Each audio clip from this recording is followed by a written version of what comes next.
I have two things that I wanted to cover today.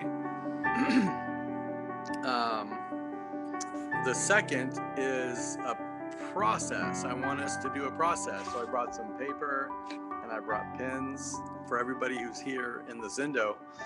And hopefully at home, you all have a paper and a pen to be able to use a little bit later.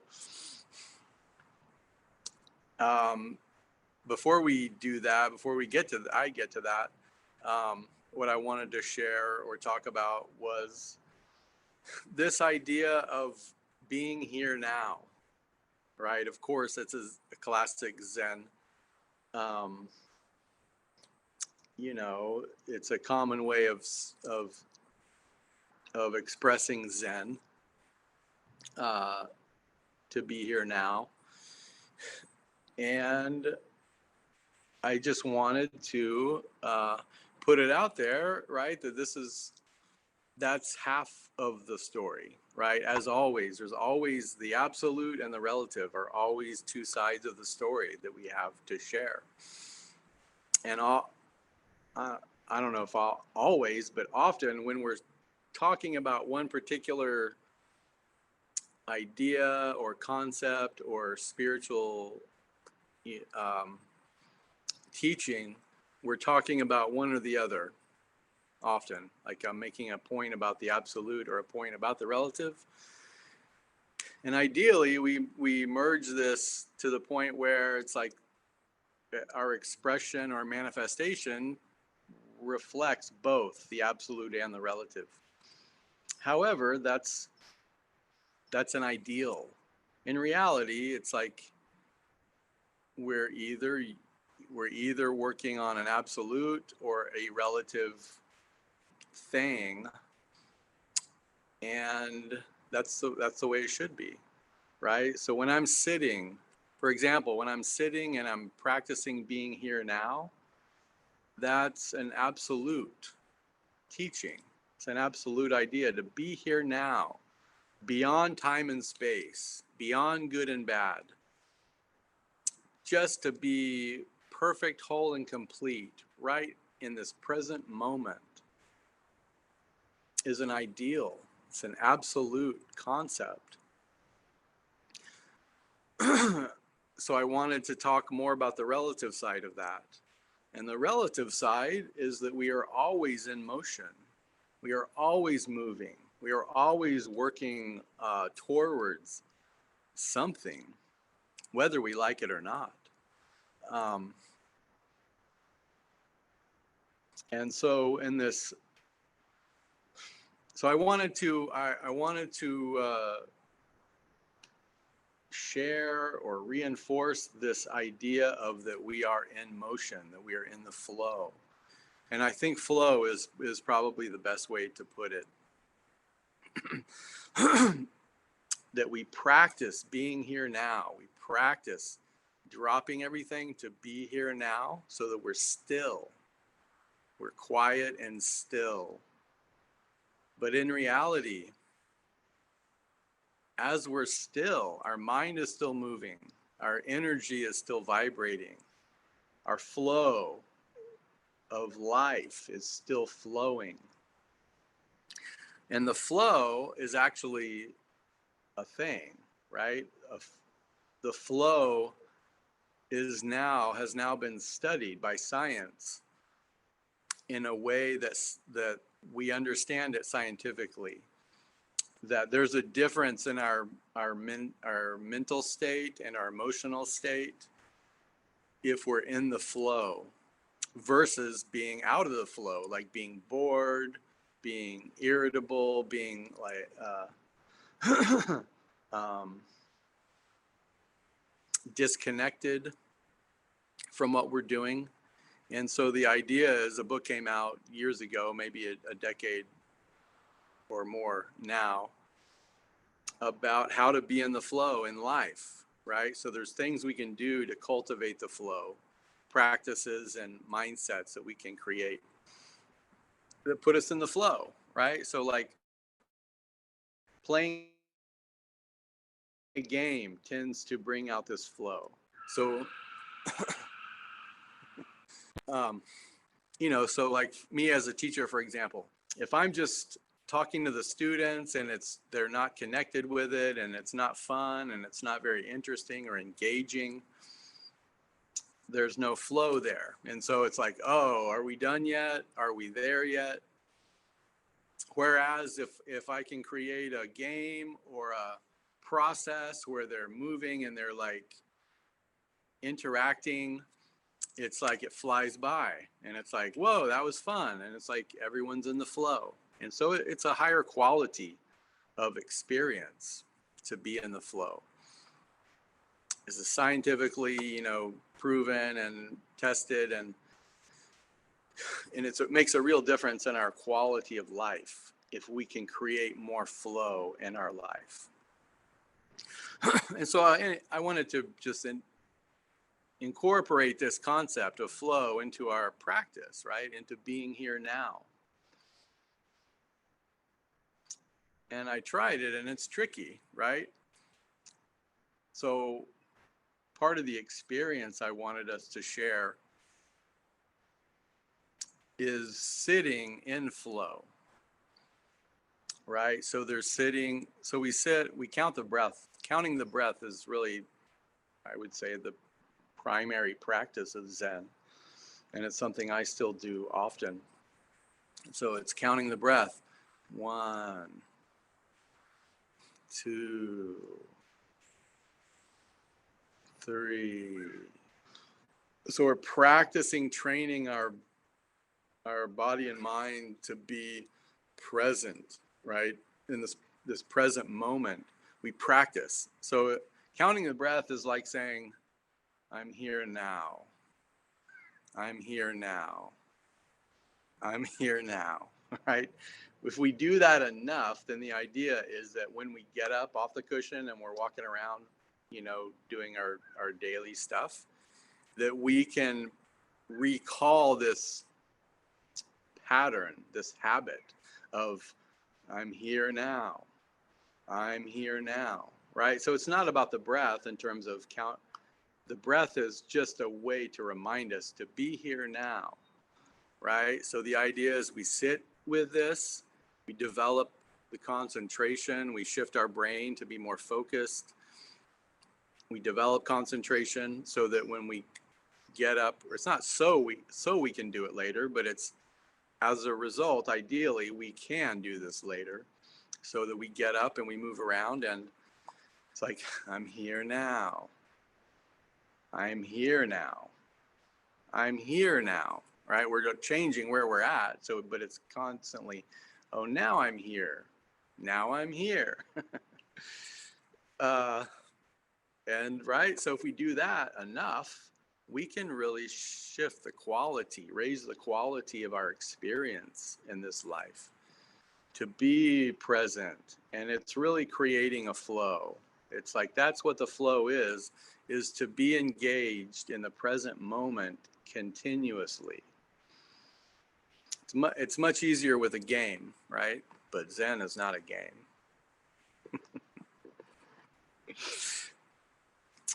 But it can be, right? Let's make it a game. Like, I don't know. If there was a video game that like gave you points for being present wherever you go, that would be nice.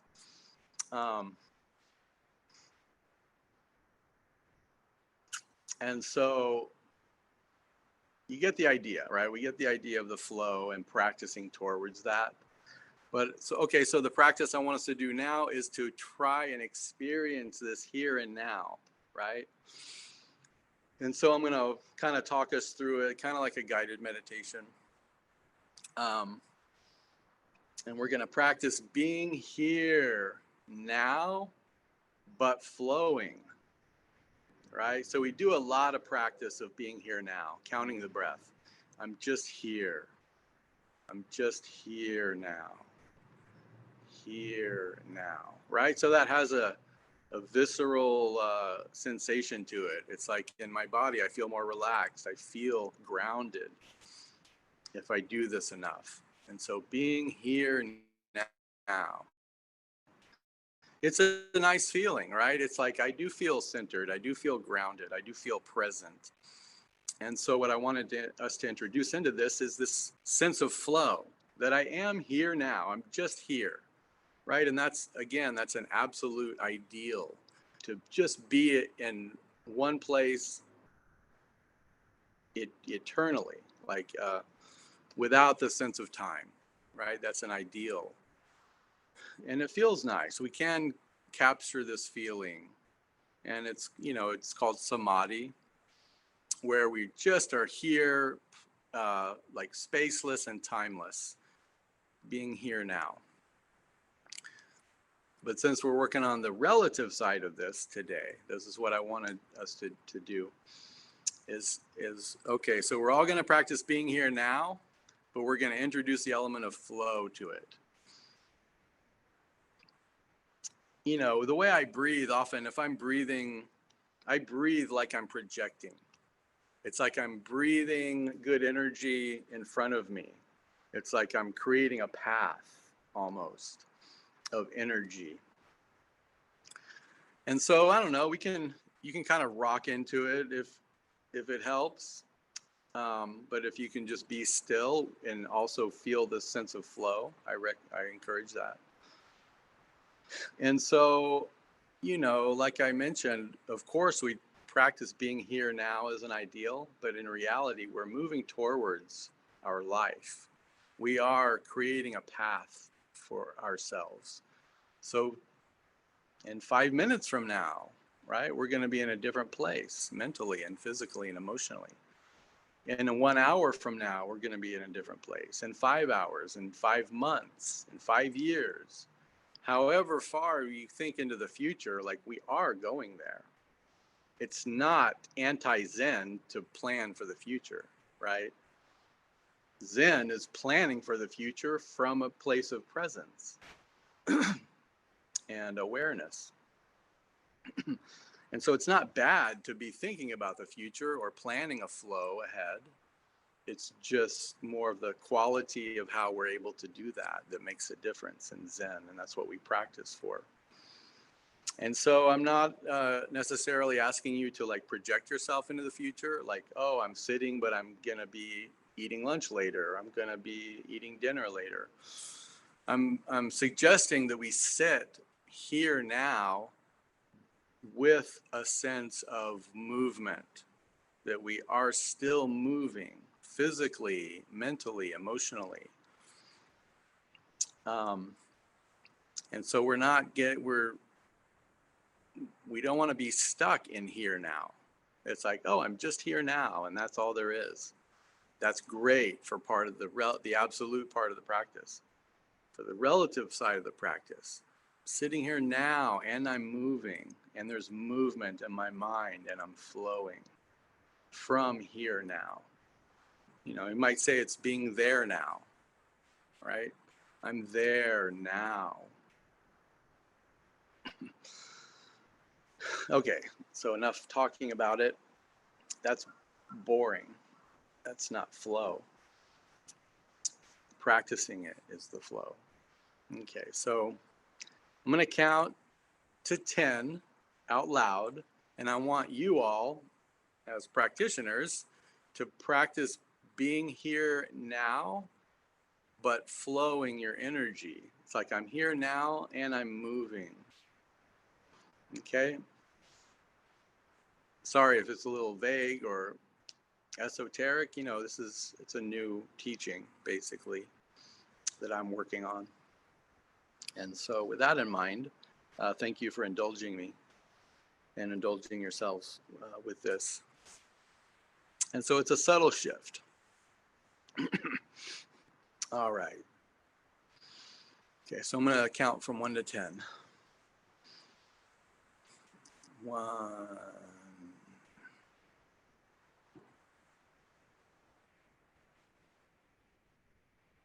2,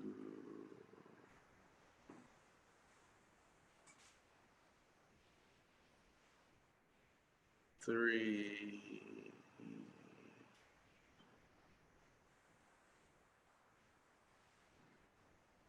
4,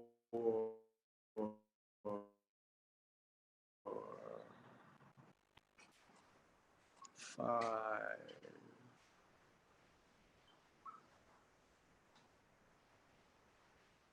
6,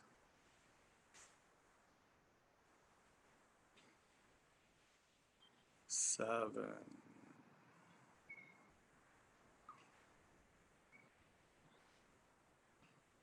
8,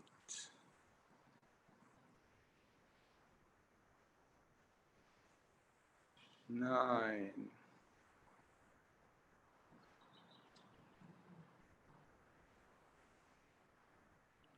10, 11.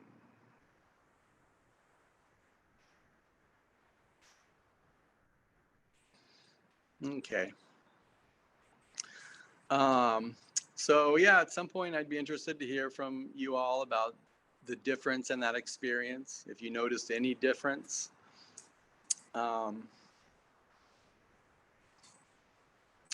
And so that's really all I have for that. I just wanted to introduce this idea of practicing with a relative, experiencing that we are in flow while being present. And that we don't have to be still in order to be engaged in presence. Because yeah, I think ideally we're practicing towards manifesting presence, right? Being in incorporating presence into our flow, using presence as like a foundation for the flow, which is very different than like checking out. Like, games are great, right? But often the fun is because we lose ourselves and we're not present and we're going with the flow, and all of a sudden it's like, oh wow, time just flew by because I was so engaged. That's different than what I'm suggesting. I'm suggesting being very present and in the flow, which I think is a higher level. I think that's something like professional athletes work on more. Being focused while really engaged and moving. Okay. So anyway, that's that. The second part of what I wanted to share in the talk, and I'll try to get this going so we're not here for too long, maybe 10 minutes. Okay, so coming back to our koans, right? Householder Koans is the koan book that I refer to a lot. It's from our lineage. And so the koan that I'm looking at today is called Stepping Backward. And what is it? I can't see which number of koan it is in the book here. But it has, it relates to what I'm talking about, I feel, in this flow. Okay, Stepping Backward from Roland, right? So the Householder Koans, they take basically real stories from people. And so the names of that are on the koan, right? This is Roland's koan. Roland is somebody that we know he's affiliated with, our Sangha, the Zen Center, the White Plum Teachers, a Sangha. So it's a real person. Stepping backward. Alive today, right? They're alive today. This isn't ancient teachers from 1,000 years ago. This is from 2 years ago or 5 years ago. Okay, now here you see it takes all the running you can do to keep in the same place. Now here you see it takes all the running you can do to keep in the same place. When Roland passed all his exams to become a doctor, he got sad, even depressed. There was no goal left. It felt useless. There was nothing driving me anywhere. Many years later, combining a meditation and a homeopathic medicine practice, he says, a step backward is a step forward. A step forward is a step backward.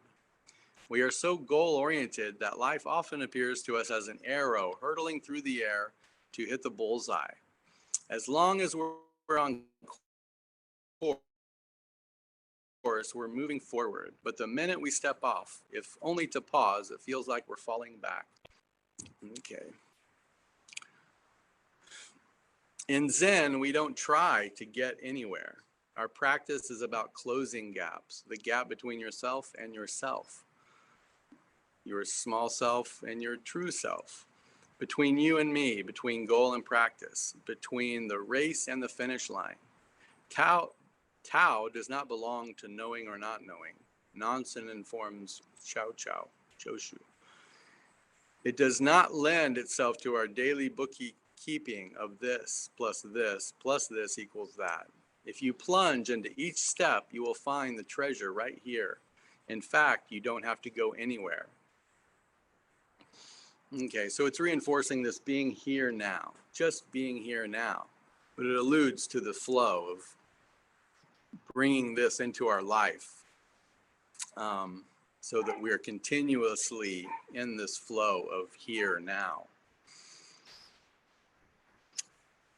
The point I wanted to make with this koan is not so much the actual koan, although it's obviously helpful.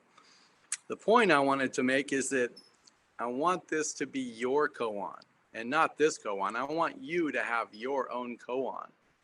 I want all of us to practice having our own koan. So the Householder Koan book is great because every koan has a name to it, right? It's people that we know or that you can see when you go to the Zen Center of LA, for example. Right? What a special gift to have your own koan, right? With your name on it. And so that's what I wanted to share with you all today. As part of this flow is I want you all to get your paper and your pen. And I have pencils to pass around.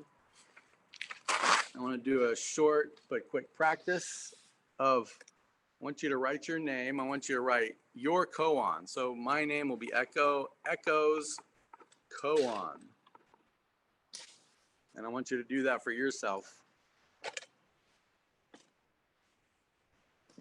So if your name's Choa, you write Choa's koan.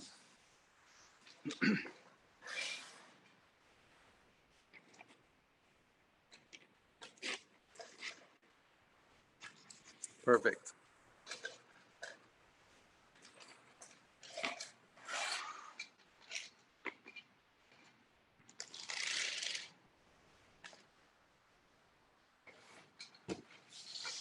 Thank you.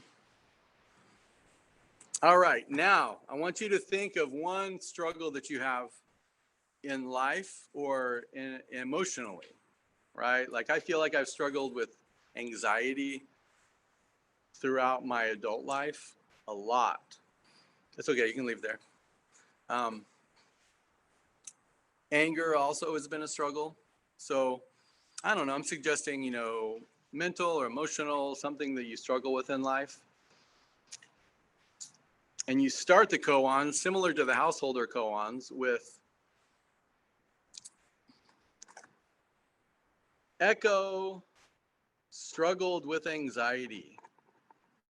That's what I'm writing on mine. So you write your name and then struggled with this, or felt this, or was experiencing this.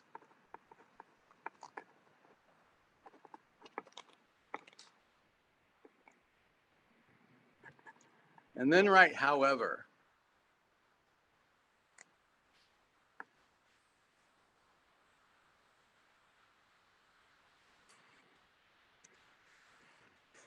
Now, I want you all to think of a time when you've had an aha moment, like where something clicked for you and you realized, oh, I'm one with everything. Or, oh, I experience love the same way my enemies experience love. Or you realize, oh, the people in traffic who are honking at me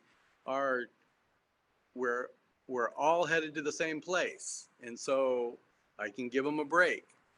So feeling compassion or empathy, a moment where you felt like, aha, oh, I see something. I see a connection between me and everybody else. Or I feel something that woke you up, whether it was an awakening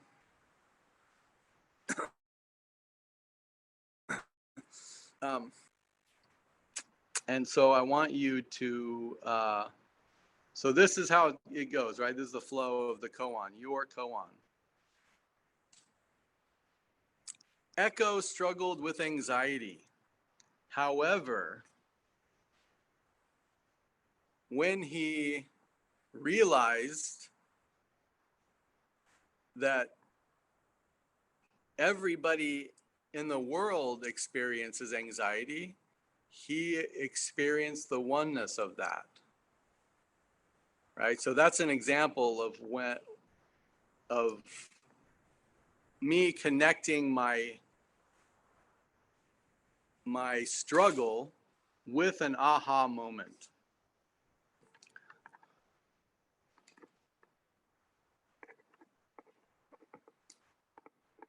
So Echo struggled with anxiety. However, when he realized that everyone in the world struggles with anxiety or has felt anxiety,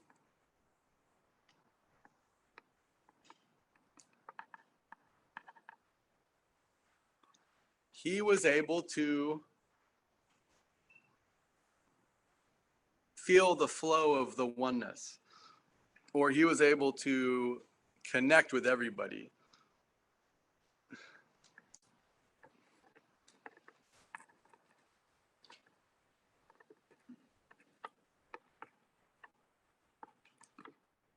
All right, so I'm just going to mention mine one more time, then I'm going to give you a couple of minutes to finish yours. Echo's koan. Echo struggled with anxiety. However, he realized that everyone experiences anxiety. And then he was therefore able to feel the oneness. So now take a minute or two for yourselves and finish writing a sentence or two, or even a small paragraph about a struggle that you can connect with your aha moment, an awakening that you've had, or an understanding that helped you feel oneness and connection.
Okay.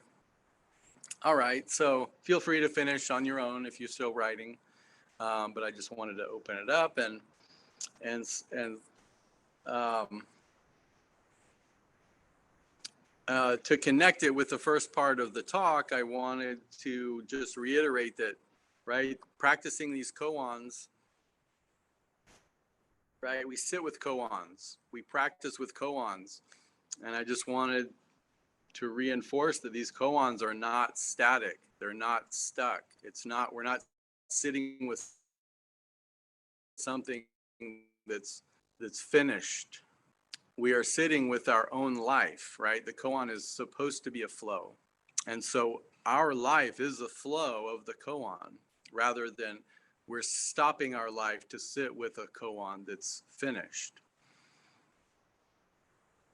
And so practicing, realizing that this is your flow, this is your koan is your flow. And your aha moments are continually happening. And your life is the koan.